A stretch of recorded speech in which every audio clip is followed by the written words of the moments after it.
Olá, bom dia, boa tarde ou boa noite. Seja bem-vindo ao canal Saca Sua História. Hoje eu quero falar sobre uma das histórias mais distorcidas, perseguidas e ao mesmo tempo mais fundamentais para entender o Brasil. Uma história que começa lá na África, passa pelos porões dos navios negreiros, sobrevive aos troncos, às senzalas e às proibições policiais e ressurge nos terreiros, nos atabaques, nas giras e nas encruzilhadas. Hoje vamos falar sobre a história das religiões de matrizes africanas no Brasil. Vamos falar de dor, de resistência, de sincretismo forçado, de perseguição policial, mas também vamos falar de filosofia, de cosmovisão, de ancestralidade e de identidade. E principalmente, vamos falar de três elementos centrais dessa trajetória: a cabula carioca, o candomblé e a umbanda. Porque se você quer entender o Brasil de verdade, e não aquele Brasil romantizado nos livros oficiais, você precisa entender que o Brasil veio da África. A nossa cultura veio da África. E entender que o Brasil não seria o que é sem essas religiões. Então, muito axé e saca a sua história.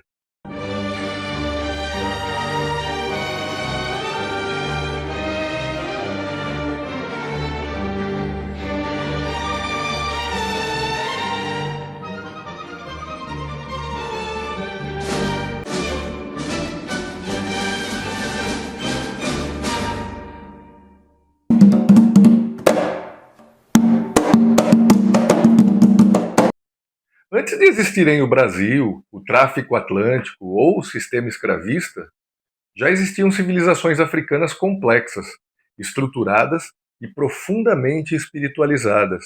Quando falamos de religiões de matrizes africanas no Brasil, estamos falando principalmente de tradições oriundas da região do Golfo de Benin e da África Centro-Ocidental, áreas que hoje correspondem a países como Nigéria, Benin, Togo e Angola.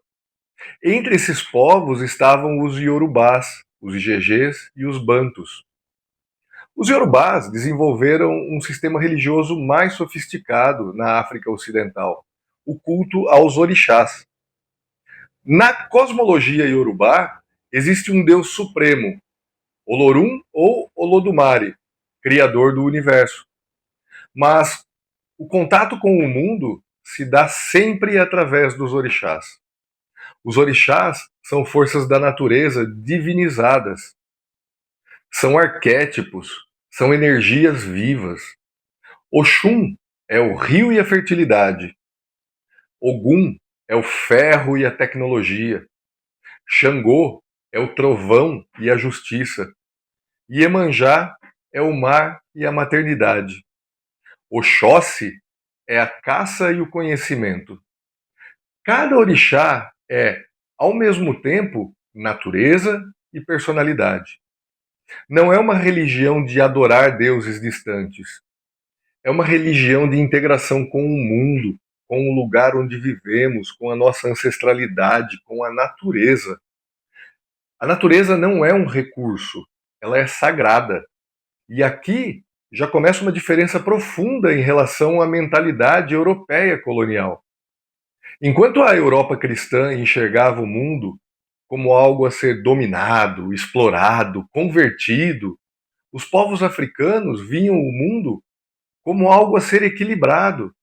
Religião, política e vida cotidiana não eram separadas.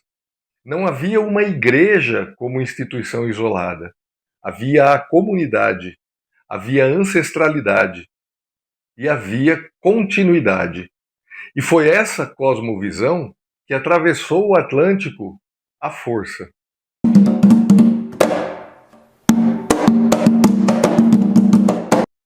Entre os séculos XVI e XIX, milhões de africanos foram sequestrados e trazidos para o Brasil. Não eram escravos, eram pessoas escravizadas. Falavam línguas diferentes, tinham culturas diferentes, tinham religiões diferentes. E o sistema colonial fez de tudo para apagar essa identidade. separavam pessoas da mesma etnia, proibiam rituais, puniam práticas religiosas, mas não conseguiram destruir tudo. Nos engenhos, nas minas, nos portos, nas cidades, os africanos começaram a reorganizar suas práticas religiosas. E assim nasce no Brasil o candomblé. O candomblé não é uma cópia exata da religião africana, ele é uma recriação, um sistema construído em condições adversas.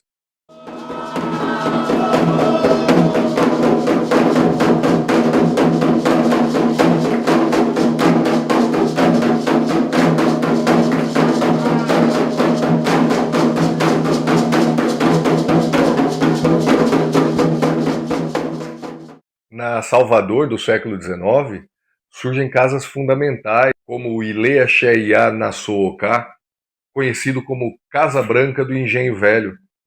O candomblé organiza-se em nações. Queto, de matriz iorubá, Gegé, ligada aos povos do Daomé, e Angola, de matriz banto. Cada nação preserva idiomas litúrgicos, cantos e rituais próprios, mas todas compartilham algo essencial: o culto aos orixás e a centralidade da ancestralidade. Durante o Império e boa parte da República, o candomblé foi criminalizado. Policiais invadiam terreiros, atabaques eram quebrados, sacerdotes eram presos.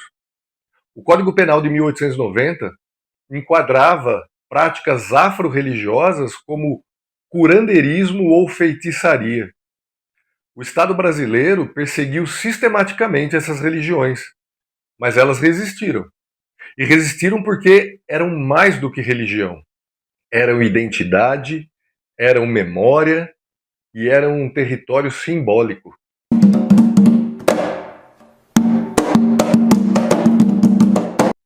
Já no Rio de Janeiro do século XIX, surge um fenômeno religioso menos conhecido, mas extremamente importante: a cabula.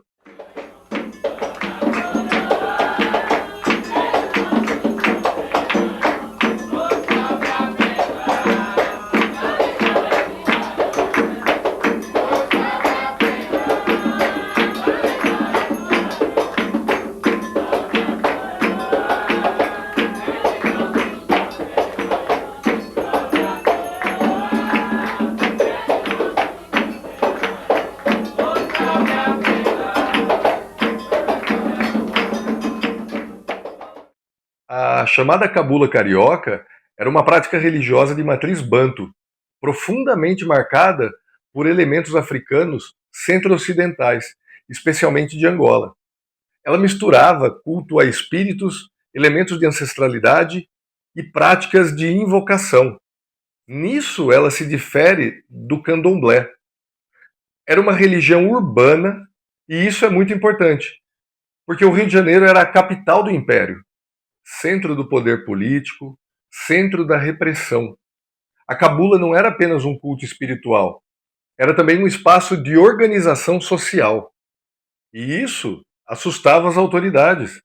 Relatórios policiais do século XIX descrevem reuniões secretas, cantos, danças e incorporações.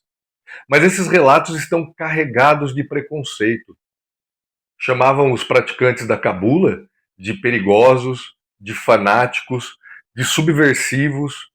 E aqui precisamos fazer uma leitura crítica. Tudo, absolutamente tudo, no Império e na Nova República, que era organização autônoma de negros livres ou libertos, era visto como ameaça. Então a cabula acabou sendo violentamente reprimida. Diferente do candomblé baiano, ela não conseguiu estruturar grandes casas tradicionais que sobrevivessem intactas, mas deixou marcas profundas. E muitos estudiosos defendem que a cabula foi uma das matrizes que influenciaram diretamente o surgimento da Umbanda no século XX. Ou seja, ela não desapareceu, ela se transformou.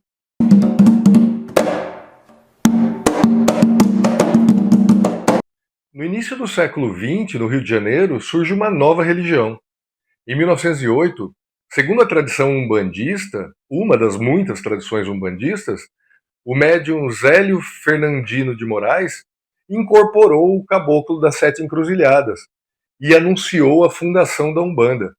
A Umbanda nasce em um contexto urbano, assim como a cabula, republicano e marcado pela influência do espiritismo kardecista, que estava em alta naquele momento. E aqui entra uma peça-chave, Allan Kardec. O espiritismo, vindo da França no século XIX, já era praticado por setores da classe média urbana brasileira. E isso é importante, classe média urbana. A Umbanda fez então algo inovador.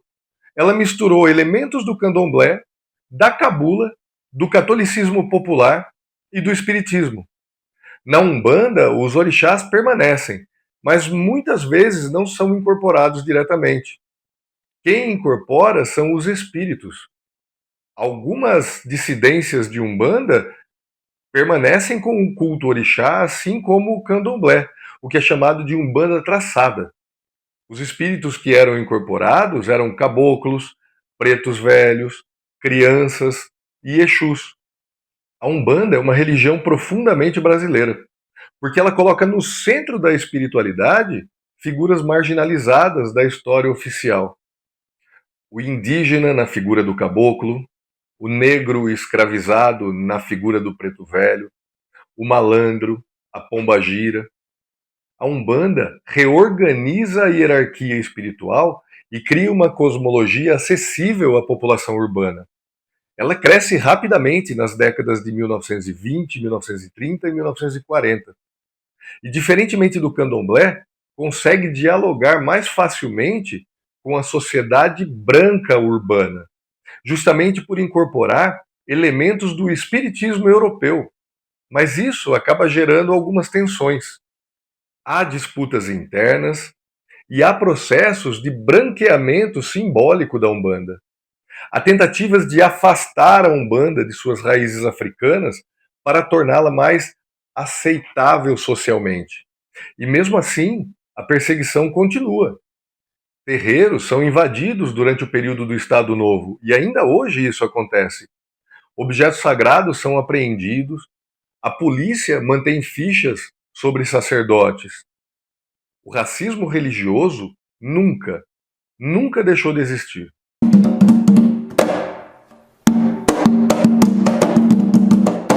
Ainda hoje, infelizmente, o Brasil é um dos países que mais registram ataques a terreiros de candomblé e umbanda.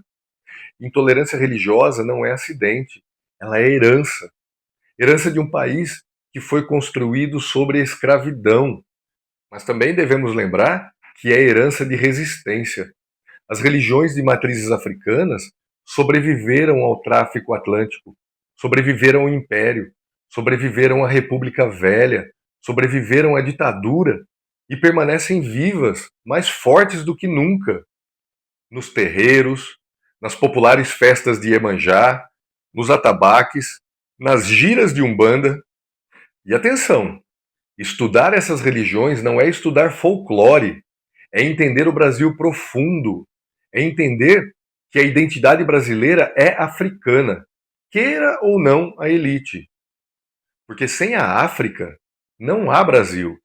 E sem entender o candomblé, a cabula, a umbanda e outras religiões de matrizes africanas, você entende apenas metade da história. E aqui no canal a gente não está acostumado a trabalhar com metade da história. A gente trabalha com a história inteira. E eu queria dedicar esse vídeo em homenagem ao meu pai de santo, pai Bruno Brescancini, por tudo que ele tem feito na minha vida, me mostrado a Umbanda, me mostrado as religiões de matrizes africanas, me mostrado essa ancestralidade e nos dado sabedoria, conhecimento e paciência. Pai Bruno, muito axé e muito obrigado por tudo. Muito obrigado por assistir mais esse vídeo e até a próxima. Tchau!